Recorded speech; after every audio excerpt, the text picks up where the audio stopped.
Okay, this next session, we're extremely fortunate to have three of the great legal scholars in this country on the topic of China and rule of law.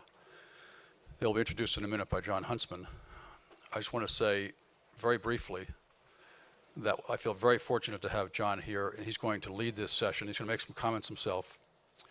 We're very fortunate at Brookings to have him as a distinguished fellow.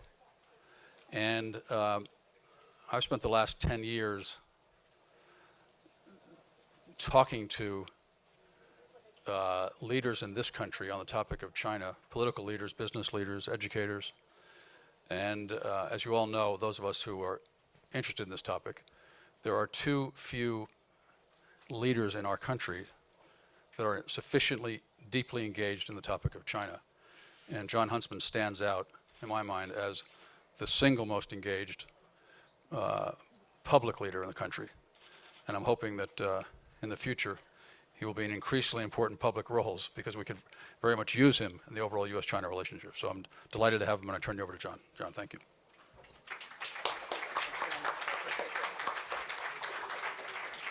John, thank you very much for that very kind and undeserved introduction. I have the great honor of being a distinguished fellow here at Brookings, but I can tell with Justice Breyer and with Ho Wei-Fang and with these distinguished legal experts up here, there's nothing distinguished about me at all. So today I come to you pretty much as a regular fellow as opposed to any kind of distinguished fellow. And what we have ahead is a great presentation by some people I think you're going to find very interesting about development of the rule of law in China. I just kind of wanted to offer a few introductory comments on the China relationship in general. But may I first thank you, John Thornton, for your vision and support for this center here at Brookings and for the leadership that you provide, and for Chung Lee, who's an extraordinary scholar. And every utterance and every monograph that you put out is read and scrutinized by everybody. I just know there's somebody out there on the Chinese side who writes about candidates who run for the presidency. I'd like to find that person at some point, the way that you provide such meticulous detail on the leadership in China. Thank you for that. For Ho Wei-Fang, you're an extraordinary human being, and we are so honored and delighted to be in your company. You're courageous, you're outspoken, you're thoughtful, and you're insightful. And I'm reminded of a Chinese phrase standing before you, and that would be ban men nong fu. Or how about guang gong mian qian hua da dao? Or I guess the analogy would be something that Winston Churchill said during his life, which is some things you never do in life. You never kiss a person who's leaning away from you. You never climb a hill that's leaning toward you. And you never speak to a group of people who know a hell of a lot more about the subject matter than you do. And there is no one more distinguished and more practiced than you. My only lament is that we don't have more Ho Wei-Fangs up here on stage, because I know there are a lot of very brave and courageous people in China, many of whom I've met, who are pushing for legal reform, a greater independent judiciary, property law, and human rights law, trying to expand civil society in ways that will make China flourish into the future. But we're lucky to have you. 3 quick points that I want to make before we move on to hear from Professors Alford, Cohen, and Gurwitz. First of all, I think it's important to note that in the cycles of the U.S.-China relationship, we're entering, I think, an extraordinarily interesting period. Because I can't remember a time in recent history where we've had a presidential election that roughly coincided exactly with the leadership change in Beijing. So what have we seen in Beijing in recent weeks? In fact, this very month.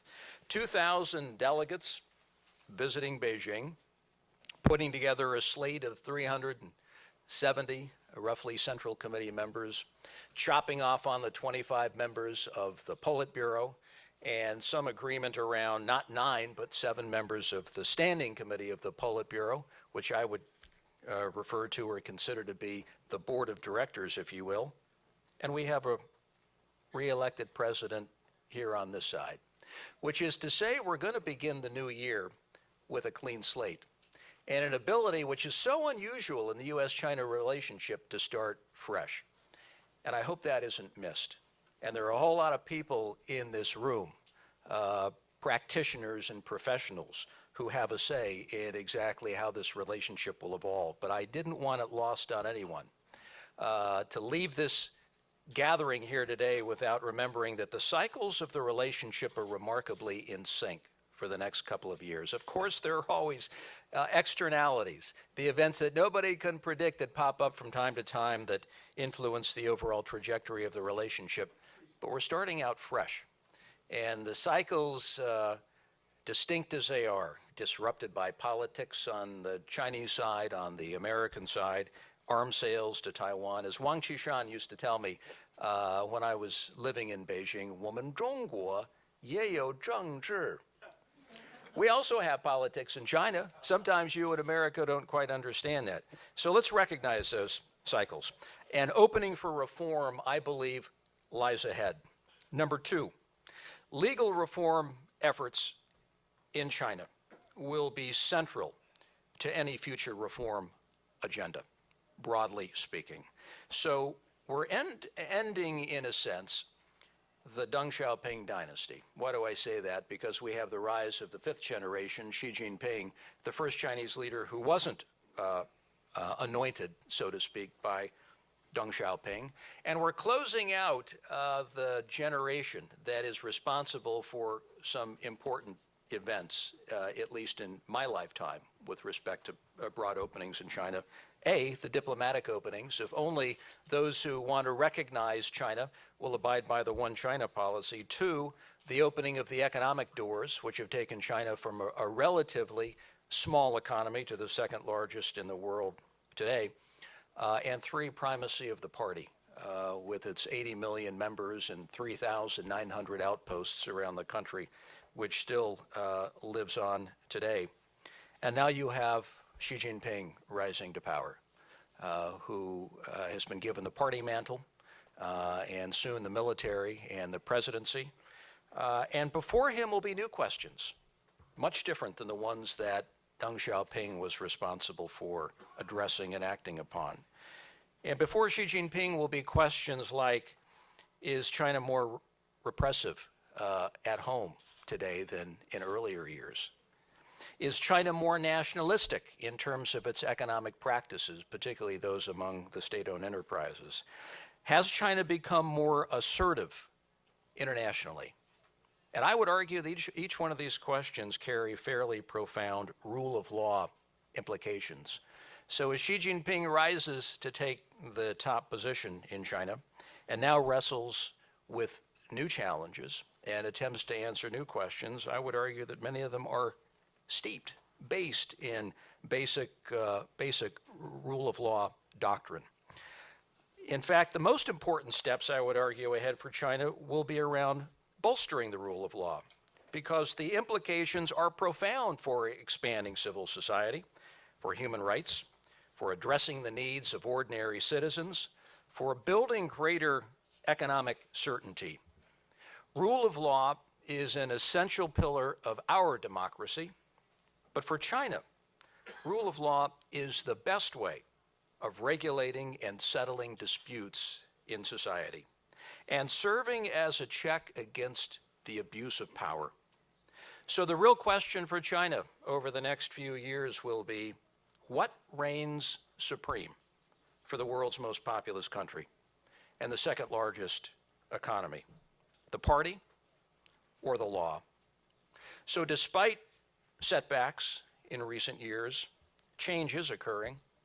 Wen Jiabao said not too many years ago, rule of law will be one of three components of any future democracy, along with dignity, justice, and independence as guarantees in any future reform effort. Number two, we've gone from the days where Jerry Cohen, my friend, was the only lawyer in China Sometime shortly after the fall of the Qing dynasty, I think that was, Jerry. To 17,000 law firms and over 200,000 licensed attorneys. And as Ho Wei-Fong so eloquently stated, in 1995, only 5% of judges in China held a bachelor's degree. Today, there are basic standards, a bar exam, and some legal experience that is even required. Yet too often, China's justice system falls short of the laws on the books, both in practice and spirit. Corruption is widespread. Collusion among police and prosecutors and judges is common. And most critical, the fundamental question of judicial independence remains ever elusive. The most sensitive cases still remain within party control. Point number 3, and finally, so what will be the process for future collaboration between the United States and China?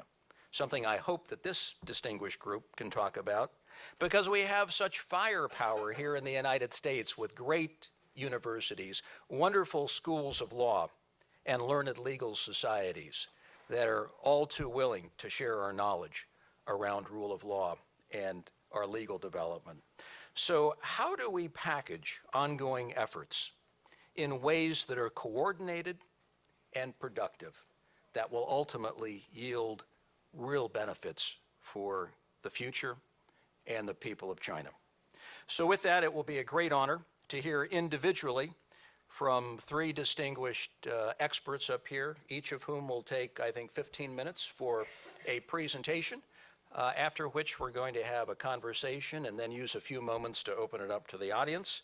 So it's now a great honor and privilege to be able to turn the floor over to Professors Alford, Cohen, and Gurwitz, and we'll just go in that order, if that would be okay. And Bill, we'll start with you. Thank you very much.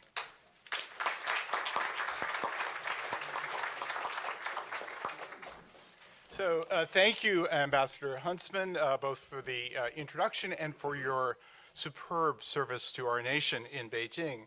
I'd like to thank John Thornton, Chung Lee, and Brookings for the superb, excellent China program, and in particular for this series, the Thornton Center China Thinkers Series, by bringing people like Yu Keping, Hu Angang, and now Ho Wei-Fong to the broader international audience. You are enriching our understanding not only of Chinese ideas, but really of the basic humanity of our Chinese colleagues. So thank you very much.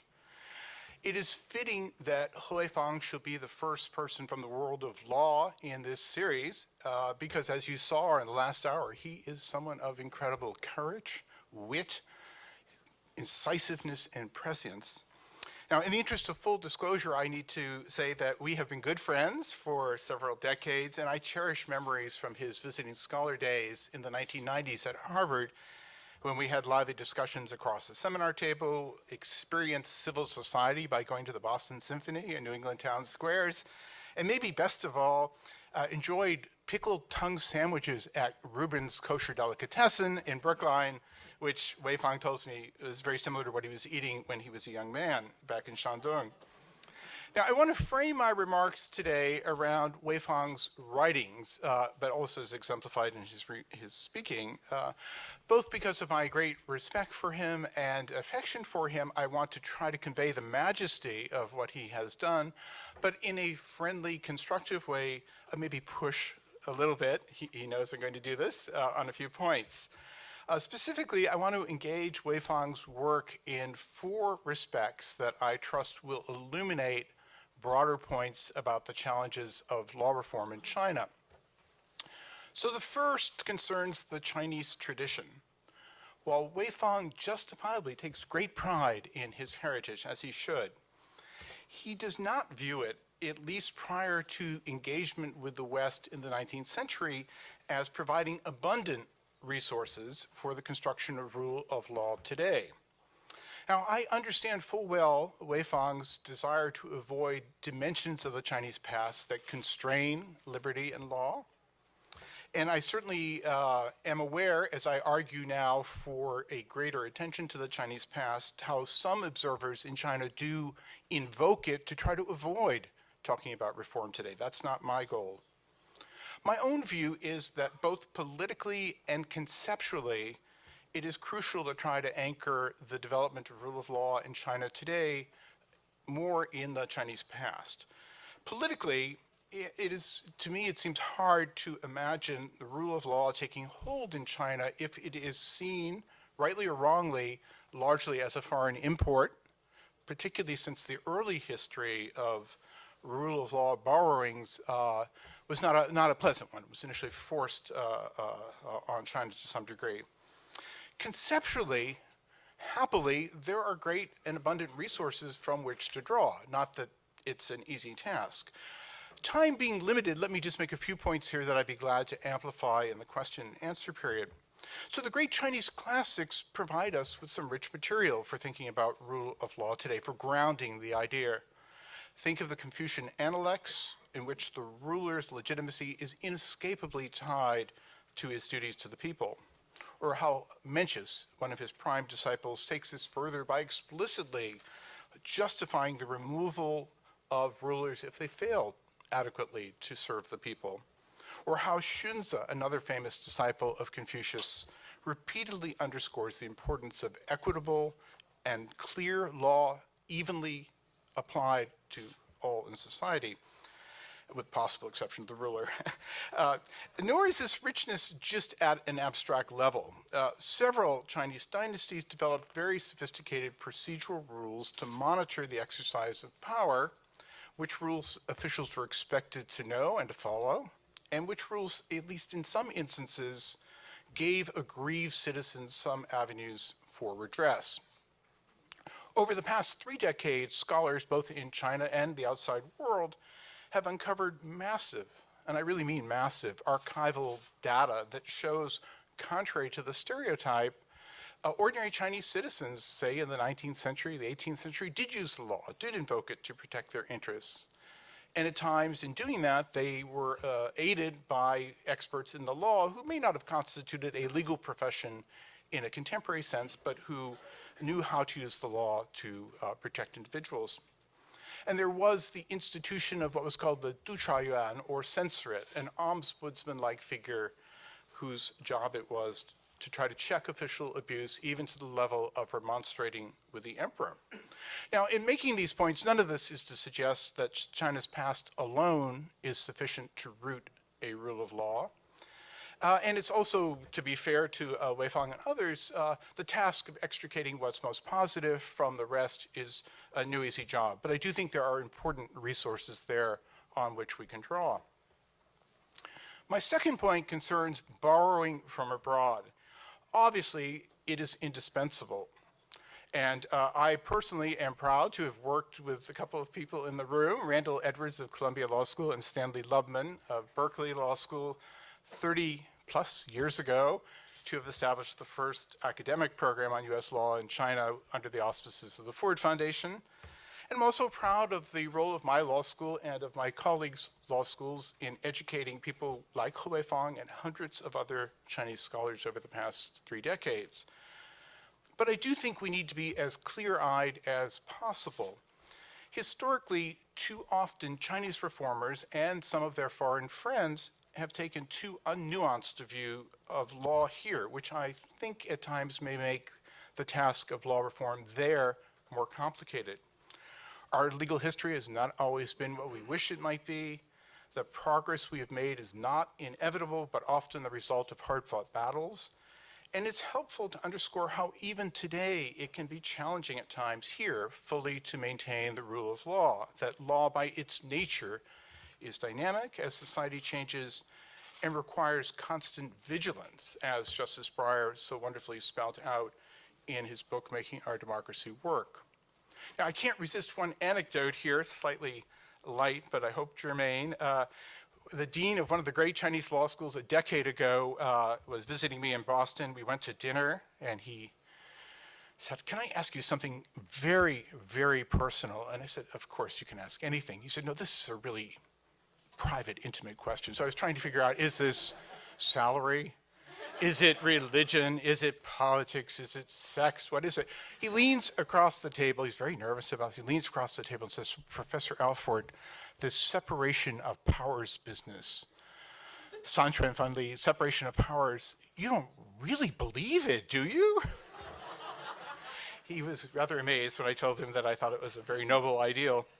Anyway, going back to my broader point, as inspiring as our example in the US may be, I also think we owe it to the Chinese reformers in particular to encourage them to familiarize themselves with an even broader range of foreign models and possibilities, as my friend Paul Kavers has done wonderfully, for example, with the conference that Weifang referred to. Prior to the financial crisis of 2008, but still to some degree today, many Chinese reformers have tended to focus chiefly on the US, often to the exclusion of other models, drawn no doubt as much by our power as our ideals and ideas. I personally think it's more empowering to our Chinese friends, both politically and conceptually, for us to lay out a very broad array of possibilities so that reform is not understood as either the US model or nothing. That instead our Chinese friends can see a range of possibilities, can see what are universal ideals about promoting human dignity in a range of different types of institutional design to get us there, so that they can then craft something that is true to those ideals, but reflective of Chinese society. So just by way of example, and again, we could draw examples from Yale or NYU or Columbia or other schools, but just an example closer to home, 6 years ago, our Harvard Law School project on disability, working with 2 Chinese partner institutions, did the first conference ever in China's history on disability rights. And we drew experts from an array of different countries, many of them individuals with disabilities, each of whom discussed the model of his or her country and how the sort of pros and cons and historical contingencies and so forth. Obviously, disability remains today a very problematic area in China, but there has been real progress we have seen. And many Chinese friends were very grateful for the array of different models. We've seen since then significant legislative reform, and even on the ground efforts of building clinics, of engaging people from real NGOs with educators and officials, publications designed to acquaint people with their rights, and so forth. So that's my second point. My third point concerns the legal profession. Weifang, in his writing, expresses, quote, optimism that with our legal professionals, there's a tremendous prospect for constitutional government, close quote. Of course, the legal profession is ultimately crucial to the rule of law anywhere. And Weifang surely is correct to use the platform he has before thousands of Chinese students to try to inspire them, as he has done so well. But I think it is important that we remain mindful of de Tocqueville's admonition that even though lawyers, quote, value liberty, provided it is the lawgiver himself who is responsible for taking away liberty, they, the lawyers, are more or less content, close quote. De Tocqueville's point is not to diss all lawyers at all times, far from it, but simply to note, as Weifang did in his remarks, that lawyers and the legal profession are very much tied to the status quo. This really, in my mind, captures the dilemma of the elite bar today in China. Its capacity to advance liberalization is somewhat constrained by its need to stay on good terms with officialdom and with the party. I can't tell you how many dozens of Chinese lawyers have, with great regret, told me this themselves. And honesty compels me to say that if I were in their position, I'm not sure I would act all that much differently. There is a reason that we are honoring Hu Weifang today, and it is because he has an unusual and singular degree of courage.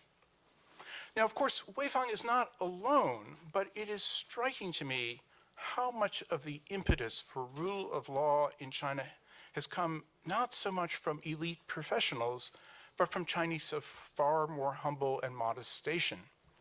If you look at the ranks of the so-called Weichuan, or rights protective lawyers, or the heroic blind activist Chen Guangcheng, who, contrary to US media reports, was not a lawyer in China, but knew brilliantly how to use and invoke the law, and thanks to my teacher, Jerry Cohen, is now receiving a legal education here.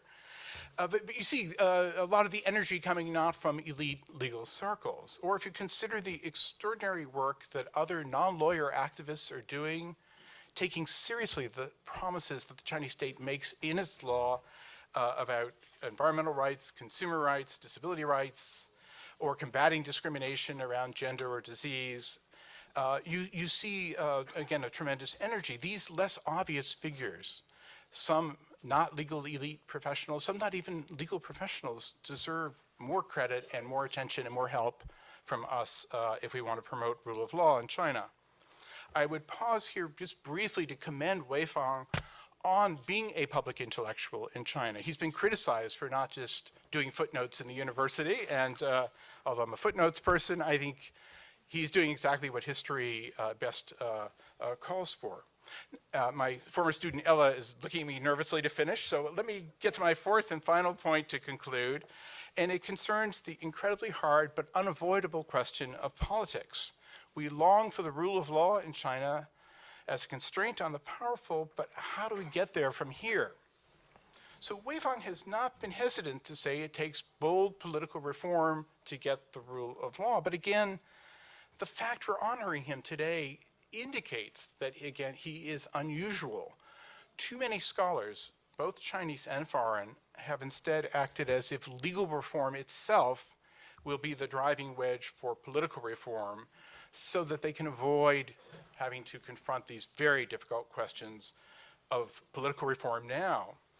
I really hope I'm wrong in this next point, but I think the experience of both Korea and Taiwan suggests otherwise. Even though each of them, before their transitions, was less authoritarian than China is today and had an appreciably more independent judiciary, the evidence from those two cases suggests that legal system reform actually has more to do with consolidating matters after political reform than itself initiating broad political reform, which I think is absolutely necessary to have sustainable legal reform. Now, beyond this hard threshold questions, there are many others. I'll just mention one or two and conclude. As we think about some of these hard political questions, for example, what are we going to do about the ill-gotten gains that have occurred? Eminent Chinese economist Wu Jinglian, one of the most distinguished economists in the country in China, estimates that Chinese peasants have been deprived of more than $500 billion worth of the value of their land that has been taken without adequate compensation. How does one think of addressing that? Or how do we reconcile, on the one hand, a growing popular and media scrutiny of the judiciary, which in some ways seems desirable, with the need to shield the courts from populist as well as Communist Party pressures?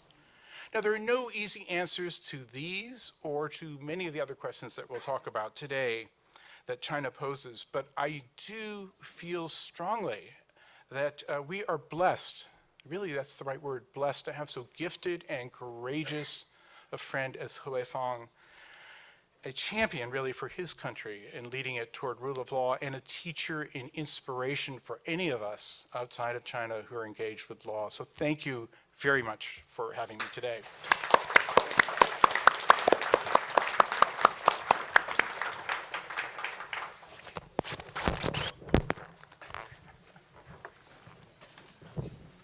I'm very happy to join this chorus of praise for the Brookings Institution and for the leadership of John Thornton and Chung Lee and colleagues in putting China's legal system on the political map in Washington. When I started long ago to study about China's legal system, most people who were charitable felt sorry for me. They felt I must be having a nervous breakdown to throw away a promising conventional career in the law on a country we couldn't visit, on a country with which even 7 years after the Korean War's end, we had very, very bad relations, and American attitudes toward Red China were, to say the least, very negative. And I guess I've always wanted to have the attention and help of the political science community in analyzing the role of law in China. And it wasn't easy. I remember a conference in 1964-5 that Zbigniew Brzezinski convened out in Lake Tahoe, comparing the Soviet and Chinese political systems. And I was asked on the first day to talk about law, and I talked about law, courts, judges. The political scientists there couldn't have been less interested, and I was very disappointed. But the next day, after talking with the conference organizers, I made another attempt. I never mentioned law. I talked about norms, institutions, sanctions, using all the jargon of political science, and they all said, "That's really fundamental." So I discovered a little bit about how to be persuasive in a political milieu. But having an exercise like today's that recognizes, as Ho Wei-Fang's book recognizes, and as Chung Lee's wonderful introduction to the book recognizes, how to deal with the legal system may well be the new leadership in China's biggest problem, and the one that they're least equipped to handle. We're all trying to take different slices of looking at this reality today, and Bill has given us some very good perspectives, and I like particularly what he said about the impact of history. Today I want to look at three aspects very briefly. The first I'll give the most time to because I think it has the least analysis in the public domain, which is the relationship of the party to the legal system. How should the party be structured to deal with the legal system? How should the party's authoritative agency, the political legal commissions that flourish at every level, deal with prosecutors and judges and others? Second issue I'll talk about briefly is Laodong Jiaoyang, re-education through labor, because I regard that as one of the litmus tests for the new Chinese leadership. Will they do something about it, and what will they do? And thirdly, in order to provide a different perspective that relates to the historical and contemporary comparative law perspectives, I want to mention the relevance of Taiwan, because Taiwan shows how a Chinese culture has been able to deal with the Leninist political legal system, how it's been able to establish a constitutional court, and how it's been able to do away with re-education through labor's equivalent. Well, first, we all paid attention in recent weeks to the party's relevance to the legal system because of the reduction of the membership of the Standing Committee of the Politburo from 9 to 7. The ostensible reason was this is designed to enhance efficiency, promote discussion. But many people feel, and I think rightly, it also has something to do with fear of the political legal system's security system, internal security. That Zhou Yongkang, who was a member of the Standing Committee, had too much power. And this, of course, relates to the Bo Xilai case. And they didn't want the head of the Political Legal Commission who succeeded Zhou to have a similar opportunity to influence the highest leadership in the country.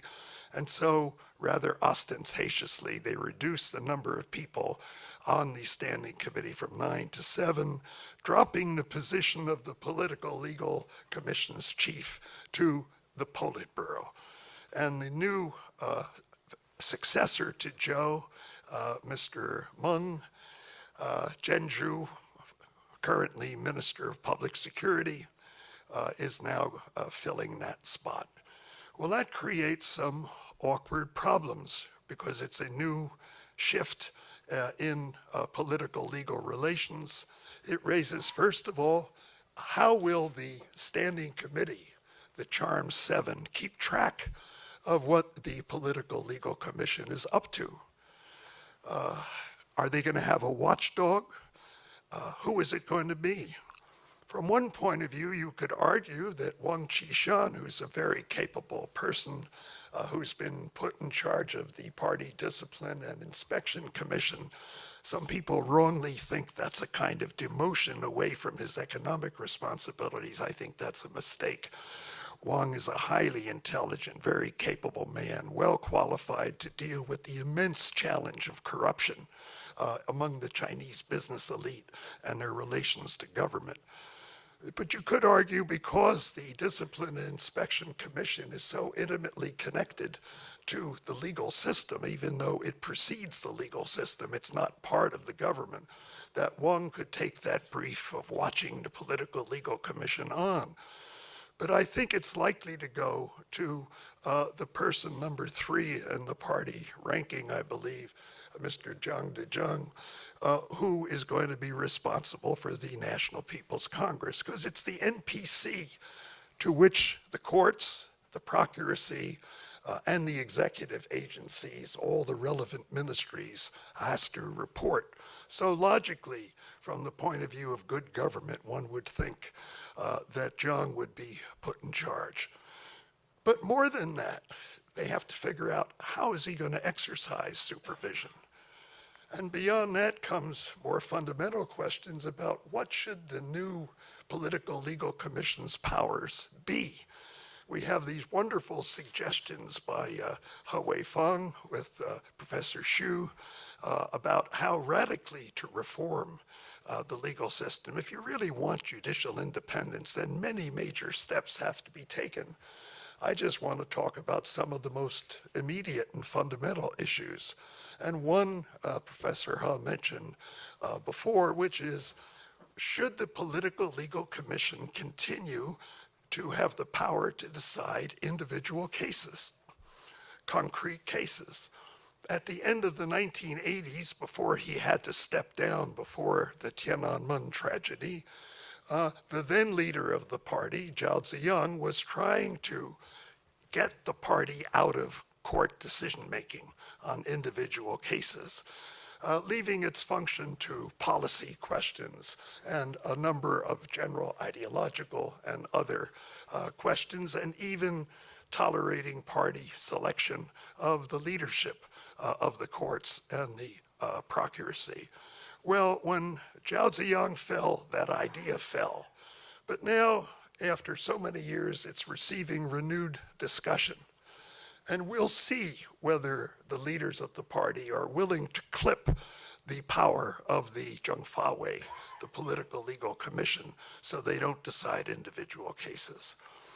More immediate is the question of who will run the Zhengfawei at every level. Traditionally, as you know, the police chief has been the boss, and it's a little awkward for the head of the local court and the head of the local procuracy to discuss the fate of a particular defendant when the police chief is running the show and outranks them, not in government terms, but in party terms. So already before the 18th Party Congress, a movement has been underway to change that. And one prominent way to deal with this is to have the deputy party secretary at the local party committee preside over the local Political Legal Commission, so that the police chief, the court president, and the prosecutor, when they discuss cases and other matters, are on an even plane. Another way is to have them rotate. They can alternate. A lot of ideas are being bandied about, but this is maybe the most immediately achievable one. It's in the process of happening, and the details have not been exposed. We don't have much exposure of how a Political Legal Commission works, even though it's very, very important. It works in different ways in different parts of China and at different times. But its role is obviously very important. Now, much more could be done, not only Professor Hu's suggestions, but for example, if the party wants to start giving greater autonomy to the judicial system, the prosecutors as well as the judges, it could decide that courts and the procuracy no longer should come under the jurisdiction of the Political Legal Commission for any purpose, not merely individual case determinations. That would go a long way. That would leave the Political Legal Commission in charge of the Ministry of State Security, the Ministry of Public Security, and the Ministry of Justice. So we don't know. That's going pretty far. I don't see that happening in the immediate future, certainly. Well, there are a lot of questions I could ring the changes on, but I want to get people to focus attention on this very important commission. We've had much more attention, understandably, focused on the party's military commission and how that relates to the party and how it relates to the government, etc. We're beginning to see even the Party Discipline and Inspection Committee that has just turned over Bo Xilai after many months to the formal legal process. We're beginning to learn more about them. But we don't know much about how the Political Legal Commission actually operates. Well, let me just say a word about re-education through labor. Every year, 200,000 to 300,000 people are sent off to re-education through labor by the police alone. No prosecutor's approval is required. No court approval is required. This is something handled by the police, and it comes in very handy. I'll just use an illustration that came up again this week. The other day in Chongqing, a young official of the Chongqing government named Ren was released from re-education through labor after serving 14 months of his 2-year term. Now, how did he get there? He was first prosecuted for making fun of his leaders, then Bo Xilai's Cultural Revolution campaign. And in a very unusual event, the prosecutor in charge refused to indict him. I don't know whatever happened to that prosecutor because Bo Xilai was still in power, but I'd like to know. But in any event, the police were not fazed by failure to get the prosecutor to prosecute. They simply went around and gave him re-education through labor. It's very convenient. And when I went to Taiwan in the early 60s, I was interested already in this mainland phenomenon, and I learned Taiwan had something similar called guanxuan. And I went to a guanxuan labor camp, and it was frightening, much different from the formal prison they also allowed me to visit. Well, Taiwan has done away with it after a long struggle due to Taiwan's constitutional court interacting with its legislature and its executive branch. In January 2009, this hated sanction that was used not merely for liumeng, hoodlums, etc., but for political offenders, it was abolished finally in Taiwan, and it's one of the things the Kuomintang government of Ma Ying-jeou can take some credit for, but the key was the role of the Constitutional Court. In China, they talked in 2003-04 about abolishing re-education through labor. It was in a reformist era, the last one we've seen until now, but it didn't happen. Now the question is, will it be changed? Merely in name? Will the nature of the punishment be changed? Will the procedures by which one gets there be improved? Will lawyers be allowed to take part consistently? What will be done about it? That's a litmus test, as I said. Now, just a final word about Taiwan. Taiwan, like mainland China, was a Leninist dictatorship. Chiang Kai-shek learned at the same feet that Chairman Mao, Zhou Enlai, and others learned that, Deng Xiaoping among them. But what we witnessed over time, beginning the mid-'80s, was the transformation of a traditional Chinese political dictatorship gradually, peacefully, into a democratic system that has been successfully struggling, as every democratic system does, to create an impressive independent legal system and judicial independence. This is a great achievement. If we look to history as a source of reforming what takes place in China, we don't have to look very far across the water to see in Taiwan people who are Chinese people, despite their important 50-year experience with Japanese colonialism, have made enormous progress. They are refuting the alibi that we're different, we're Chinese. We didn't go through the two English 17th century revolutions. We didn't go through the Bill of Rights experience of the United States or the Rights of Man experience of France. So go away, don't bother us with rule of law and judicial independence. Taiwan is a refutation. And I think all of us who study what's taking place in China ought to understand its relevance. Not that the mainland is destined necessarily to follow it, but to learn more and to be stimulated by it. Well, I hope this is useful, and I look forward to the discussion.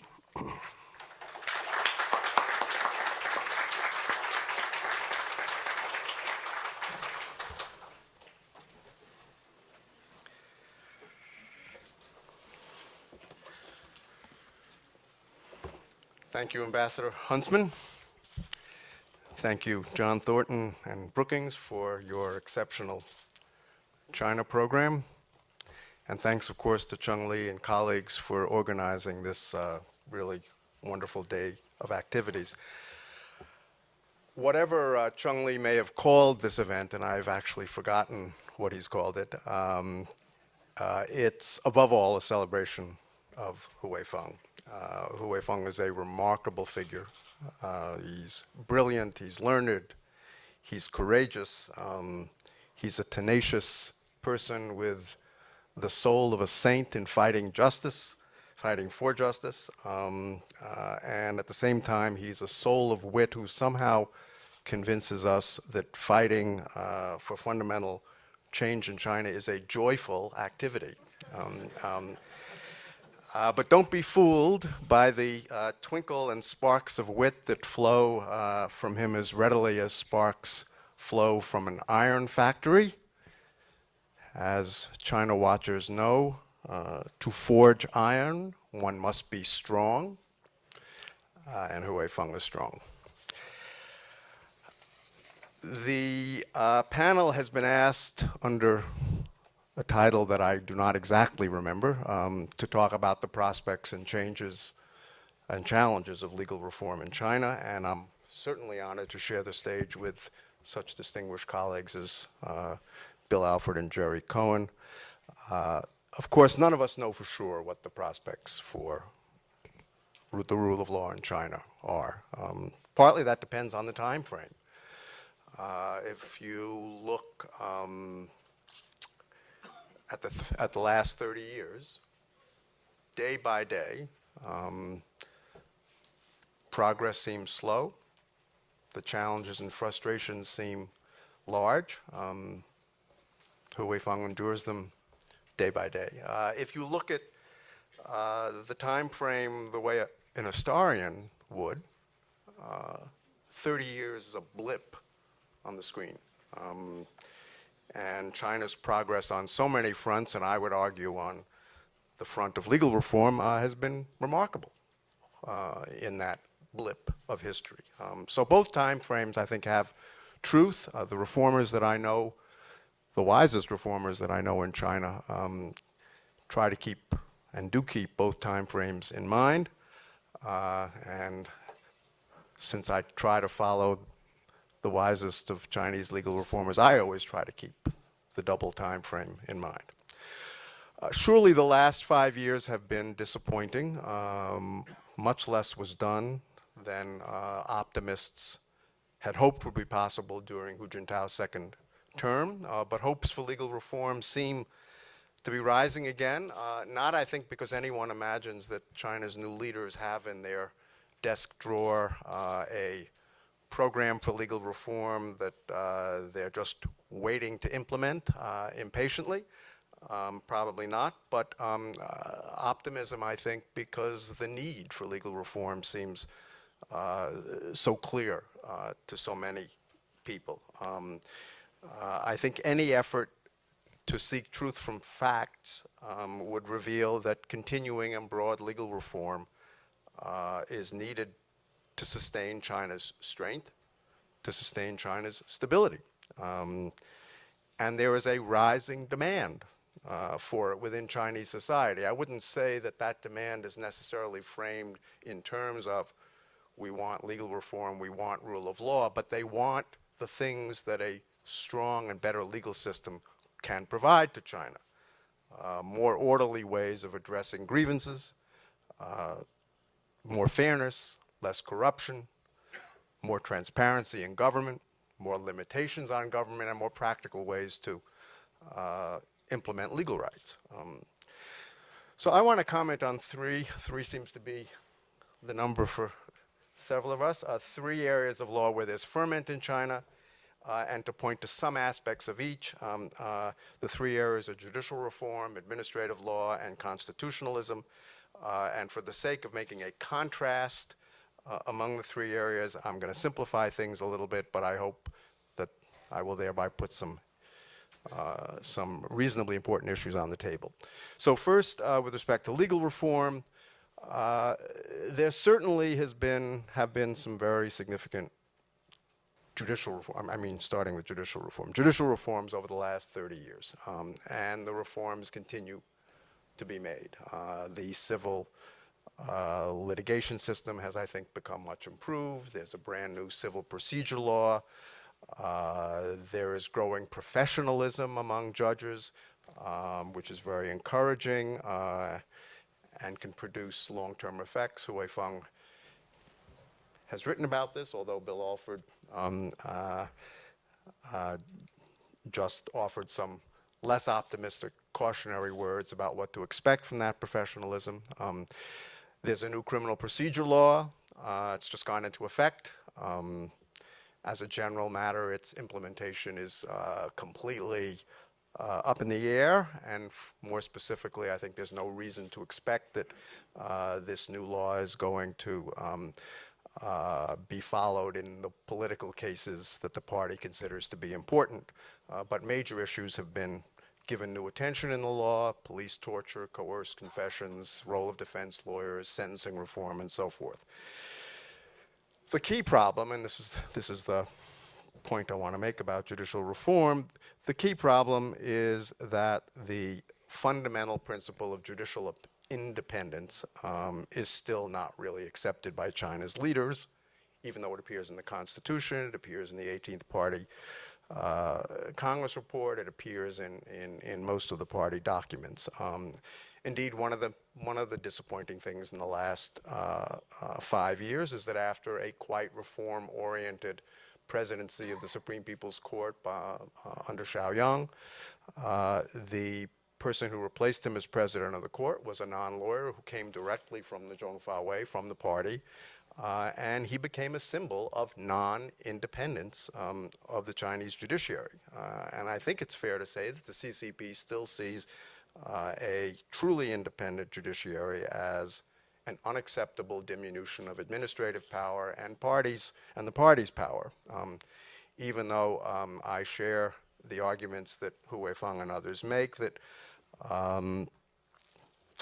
the party itself, the Chinese government itself, would be stronger and more stable and more legitimate if there were a truly independent judiciary.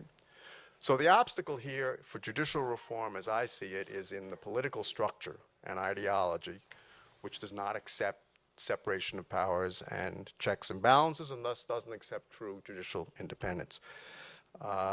So I view judicial reform as an example of an area where there, yes, have been valuable incremental changes, but there's probably a very real limit on what can be done in the area of legal reform without more basic political reforms.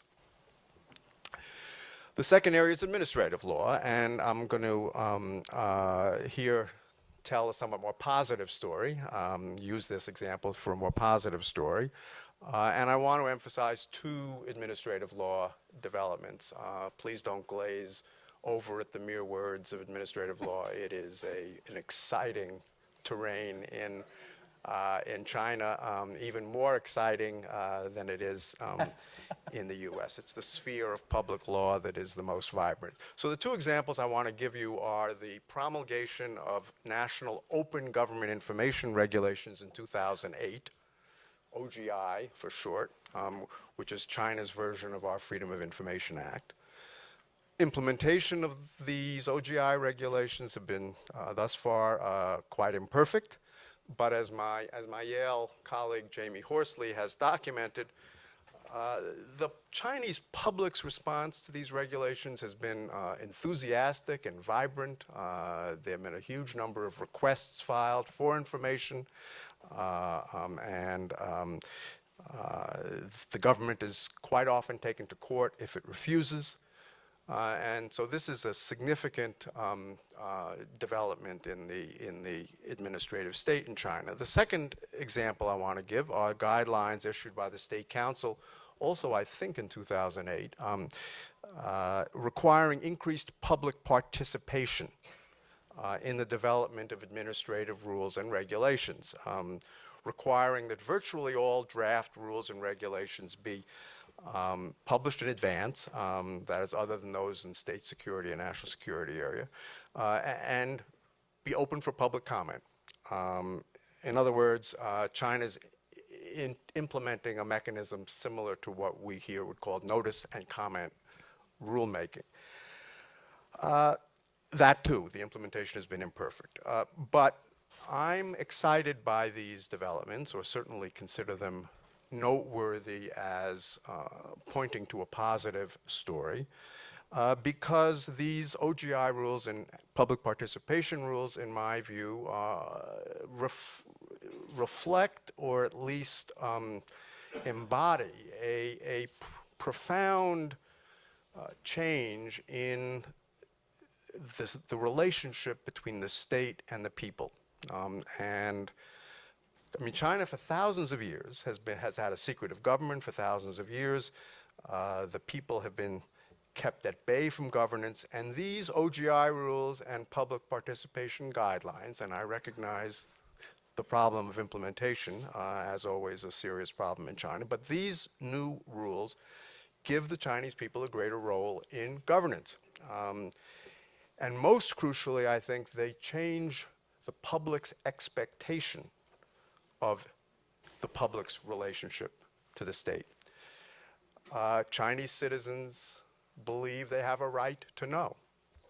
Chinese citizens are told they have a right to participate in the making of laws and regulations. Now that's hardly democracy, but it's a step in the direction to greater democratization. And with changed understandings and these changed public expectations, it's at least possible to imagine over time that these reforms are going to contribute to broader public demands to participate in governance, including even mechanisms for electing leaders or holding leaders more directly accountable. Now that's of course just speculation, maybe exaggerated, but I'm using this example of administrative law to suggest that sometimes incremental legal reform may be able to open up foundational political reform. So it's sort of an opposite kind of example to the one about judicial reform that I mentioned, in which political obstacles are going to limit the legal potential. So my last example is constitutionalism, and I'm going to use that term in its narrow sense, not quite in the full-throated sense that Hu Weifeng uses it in his book, meaning simply to give life to the Chinese constitution, to make it a living truth, in that wonderful phrase of Chief Justice Warren's in Cooper versus Aaron. Reality. In the last 5 years, there have been no steps since our conference, no real steps towards judicial review on constitutional issues in China. But what's been happening in China is a variant of what legal scholars in the US today call popular constitutionalism. Most people in the US think about, most people generally think about constitutionalism, constitutions, as institutions like courts enforcing the Constitution within society. It's a top-down kind of understanding. And Justice Breyer's most recent book is all about some of the difficulties that come about from that top-down system, such as, will the people obey the court? Let me just make an aside here, by the way. Justice Breyer, I recently traveled with him to China, where he spoke in a number of settings about his book and about other issues. One of the truly underestimated things in U.S. diplomacy, I think, is how effective someone like Justice Breyer can be in projecting the soft power of the United States. He was an extraordinary diplomat in his time in China. If only his day job did not require so much of him, he should be sent as the roving ambassador for the rule of law. Well, my point, though, is that in China, they don't have that institutional arrangement, top-down constitutional, zero. But what's been happening is that there has been a lot of ferment within society in a bottom-up way of scholars, media, ordinary Chinese citizens talking about the Chinese Constitution, invoking it, saying it means something, and gaining political traction for it, in the sense that their policies that are being challenged are sometimes changed. They may go to court, they're thrown out of court because there's no judicial review. But the coverage of the constitutional claims has an effect in changing the policy. I'm almost done. We've seen that in the Sun Zhigong case. We've seen it in a lot of discrimination cases. There are a whole bunch of examples that I could discuss in more detail. But the point that I'm using this third example to illustrate is how people outside of government, scholars, journalists, ordinary people, are sometimes able to give force to law, even though the legal institutions do not. And this is a quite fascinating area, I think, of the legal reform taking place in China, because it's important in itself, and also because I think it's connected to the development over time of a culture of law within Chinese society. And at the bedrock, this is a point that hasn't been mentioned yet, it's not just about the party, it's not just about the state, it's not just about institutions, it's about, is there a culture of law within the society that can nurture, support, obey, and hold to account legal institutions. So those are my three examples. I won't summarize them, but I will have a closing thought about Hu Weifeng, which is that he is not only a scholar who is addressing one or another of these aspects and these terrains of legal reform. He's a scholar that addresses the Chinese people, the Chinese public. He's not only advancing legal reform through institutions, he's addressing issues of political reform, and he's addressing this broader problem of building a culture of law. And I think the publication of his book is going to introduce him to people worldwide as the extraordinary figure that he is. So we're delighted that you're here, and I'm delighted to have an opportunity to participate in celebrating you.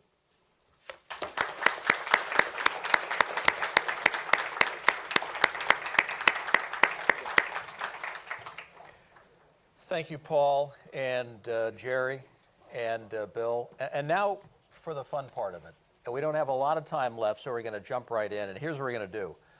I'm going to get through a couple of questions that I have that I think are interesting and topical, that draw from a sense of history that all three of our panelists bring to the stage. And then we're going to turn to you. So get thinking about what you would like to ask.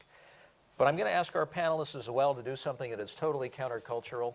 on a leading university campus to be brief, and let's see how much of this we can get through, because I know many of you in the audience are going to have a lot of very good questions. So drawing from history, we've just wrapped up the 18th Party Congress, Paul. And we're able now to reflect, let's say back 10 years. Let's go back to the 16th Party Congress, so I guess back to 2002. You were all around. You gave it a whole lot of thought back in those early days. Where did you expect China to be at the 18th Party Congress as you look back from the 16th Party Congress? Where has China fallen short, and what have we missed? So, Bill, we're going to start with you, and we're going to go straight across. Brief. I was more hopeful, even earlier, of reform. I think the massive corruption that has created strong reasons for senior leaders not to promote, beyond the ideological, to be adverse to reform. So I was more hopeful than the last few years have been, as Paul said, somewhat disappointing. Now, Paul pointed specifically to the last 5 years. Let's go back, Paul, the 5 years before that. So did we have a hopeful run of years right after the 16th Party Congress and things fell flat, or what exactly happened? Well, the most important thing that I keep reminding myself is how opaque the Chinese system is. So you read about Microphone. Maybe we can bring the handheld up here, Yeah. just in case. Great. just in case. The Chinese system is so opaque that, yes, I did study the 16th Party Congress report in a detail that shocked both my American friends and my Chinese friends. But do you really get guidance to be able to make a prediction? I'm not so sure. But yes, I did think that there would be stronger steps in the direction of judicial reform, because the courts, impartial, fair courts, seem to me to be so important for China's own strength, own interests. So I thought there would be more of a recognition of that. I did not anticipate, however, just where I underestimated, I didn't anticipate this open government information and public participation development, which I think does reflect a change in the relationship between the state and the people that has a lot of potential. It'd be interesting to ask your question right now and about the 18th Party Congress, and I would honestly confess to you that I don't know. And that's one of the things I've learned from the 2002 Party Report. Jerry, I'm going to put a little spin on the question, and that is, do draw from history and give us where you thought we would be as you were standing back at the 16th Party Congress. But picking up on what Paul mentioned, is there any kind of grassroots movement in China among the Lao Baixing where there is a recognition of the importance of the rule of law, legal reform, whether it's around property law or human rights laws, expanding civil society? And does that have implications going forward in terms of moving the party forward? Well, we're all a little jaded, as Paul implied, through our experience after the 16th Party Congress. Hu Jintao came in. He was such a nice-looking person. We thought he must be for human rights.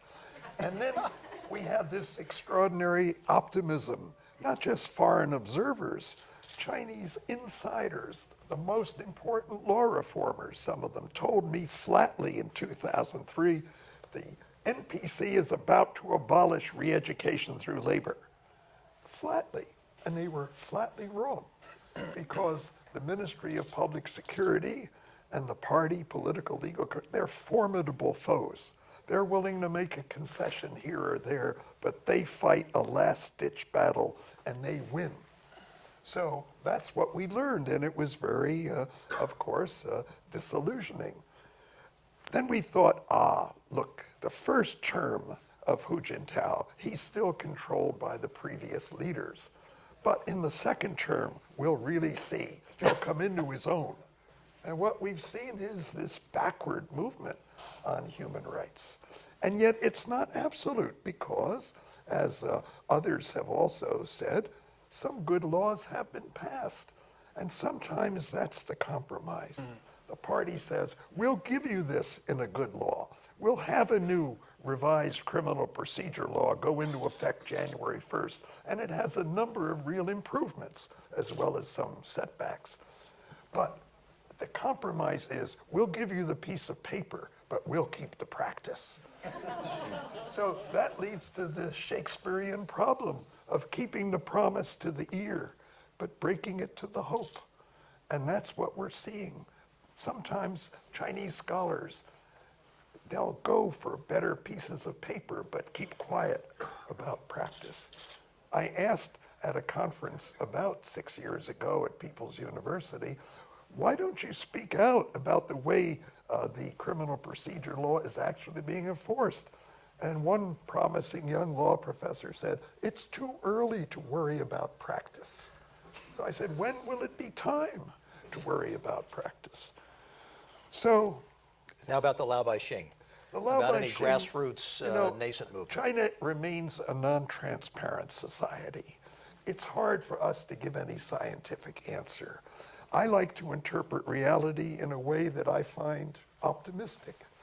And I certainly think we are seeing more and more evidence, as has been said here, of ordinary people, not the rich, not the bourgeoisie, not the people who have the party membership and the connections to local government, but people who have nothing other than the words of the law. They are trying to get their hands on this law and put it into effect. That's what Chen Guangcheng represented.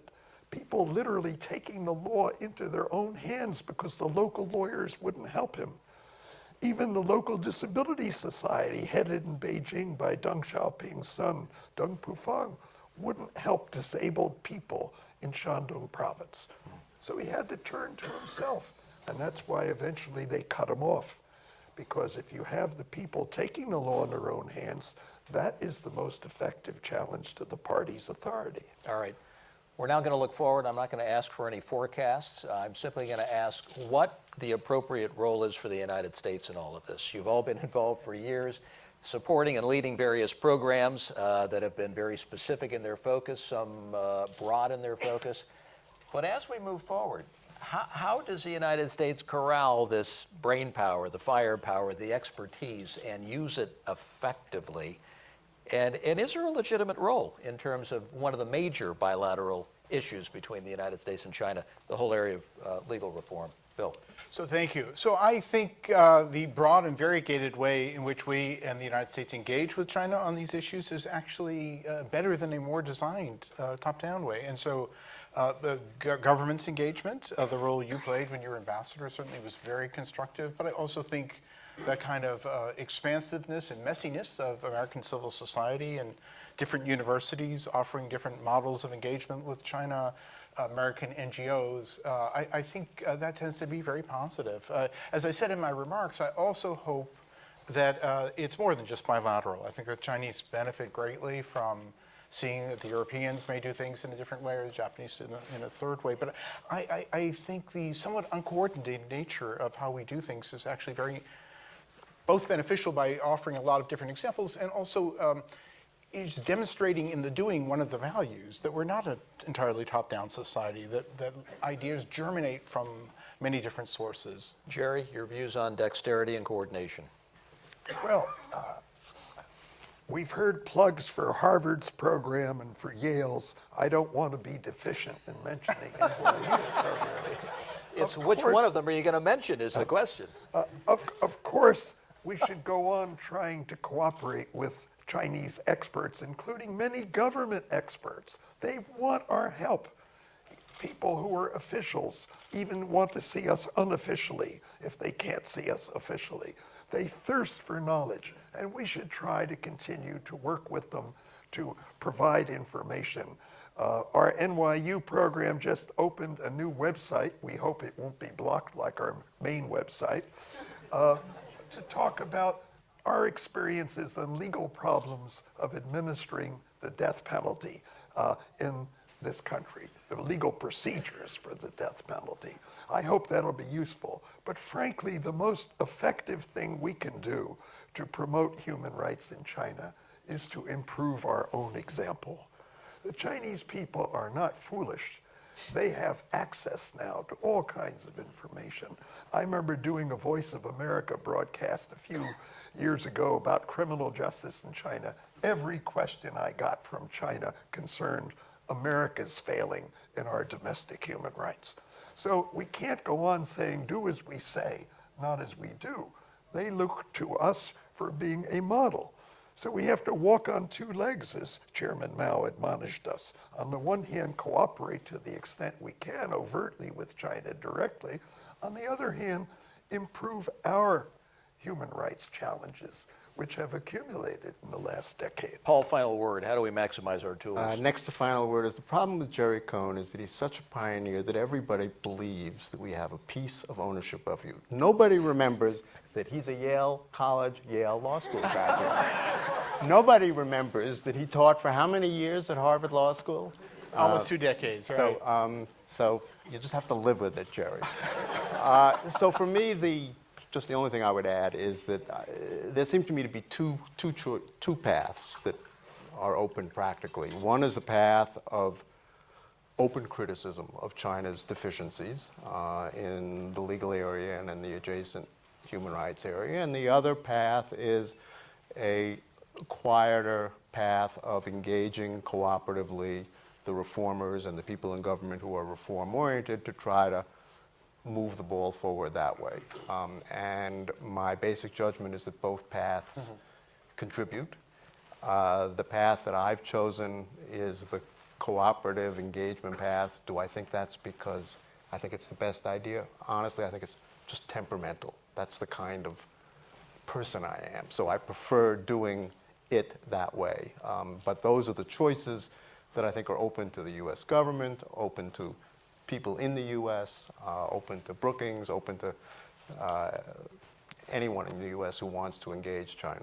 All right, let's Phil. If I could, I'm sorry to interrupt. If I could just jump in, I want to underscore the wisdom of Paul's last point. It seems to me there's a spectrum of ways of engaging with China, from very sharp, open criticism of human rights problems to more cooperation with the authorities. And I think they're all needed, and indeed they all reinforce one another. So the fact that there are people being more sharply critical does create some space for people in the universities who want to create a more constructive relationship. All right, we've got time for just a couple of questions over here on the side. Yes, sir.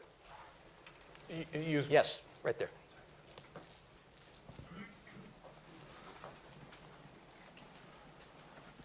My name is Arnold Zeitlin, and I have been teaching in Guangzhou at a university there. Ambassador Huntsman compared the standing committee to a board of directors earlier. I think I'm correct. Therefore, Mr. Xi is going to be the chairman, presumably one of the first, an equal among the first among equals. But the other 6 members or so do not have allegiance to him because they don't seem to be on that board through his manipulation, but from someone else. And you suggested that might be an aspect of the Jiang Zemin dynasty. So in this kind of system, who is the decider? At what desk in China does the buck stop? That's what I'd like to know. Jerry, you did a pretty good job giving us an historic overview. Give us a quick response to that. Where does the buck stop? Well,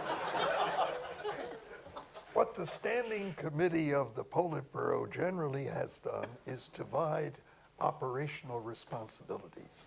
To that extent, they are not a typical board of directors.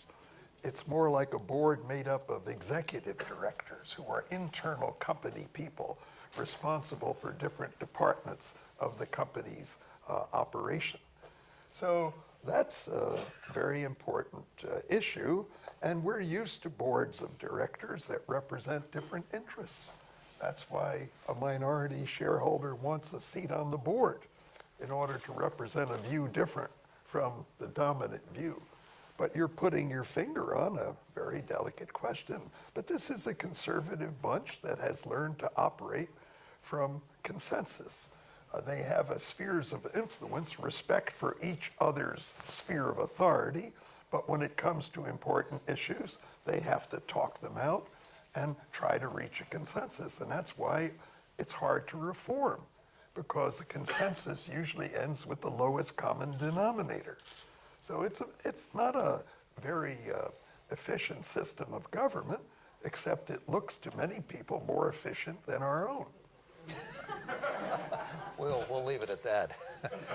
All right, we've got time for one more. Over on this side, anybody? Yes, ma'am, right here. Hi, my name is Nadia Chao, a Washington correspondent for Liberty Time. I have a question for Professor Cohen. You mentioned Taiwan as a model, but also Taiwan is the first Chinese society actually put their elected president into jail.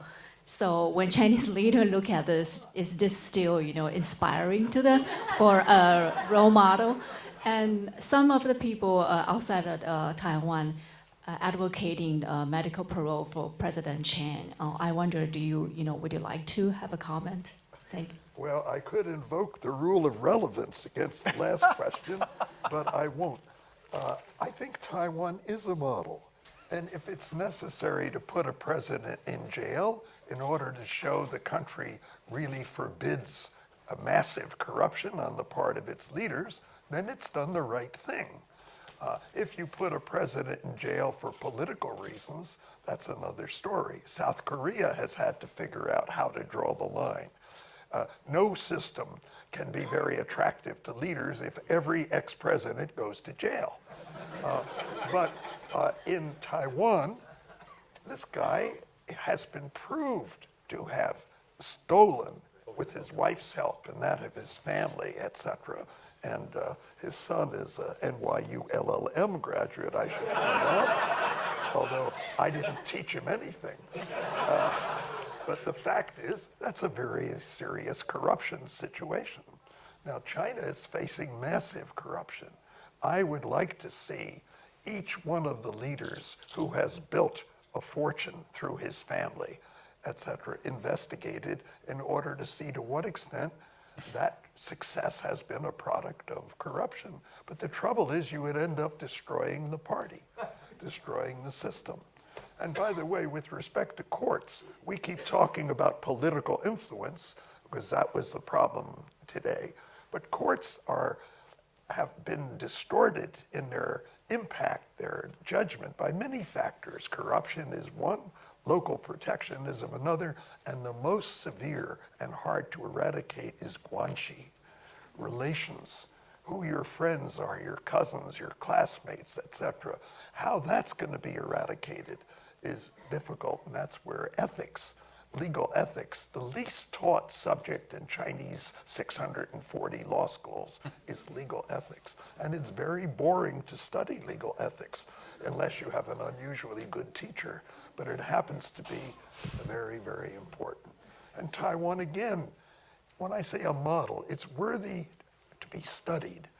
Its function is to stimulate, not necessarily to be followed. The mainland has its own situation, but it can't ignore what's going on. And the people in China increasingly are becoming aware of what's going on in Taiwan. And that's a useful stimulus. Okay, last part, because our time pretty much is up. But I want to ask both Bill and Paul this.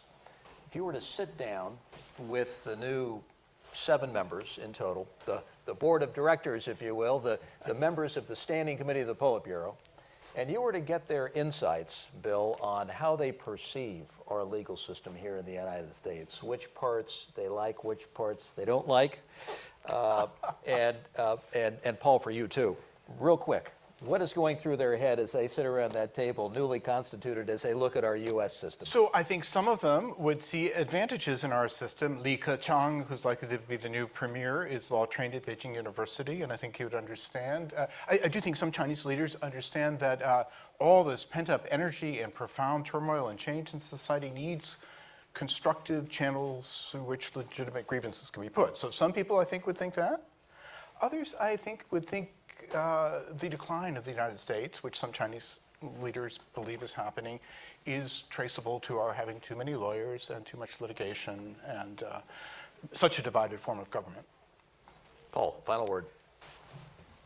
I think they probably do not see the invisible strengths of the legal system because they are sort of invisible. And what they see and probably would point to are the excesses.